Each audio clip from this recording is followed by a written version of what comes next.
How to add voice mode in Perplexity AI. In this video, I'm going to show you how you can easily do it. First of all, open the application.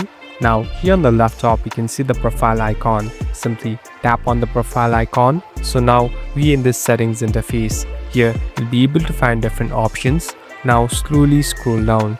Here there's a section called voice mode. Simply tap on voice mode, and here there are two different options that you can choose from: push to talk or hands free.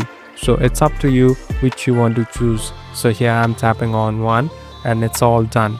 So after you enable this feature, you can easily chat with this AI and automatically have conversation too.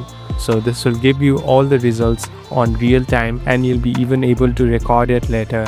Thank you for watching this video. I hope this video will help you.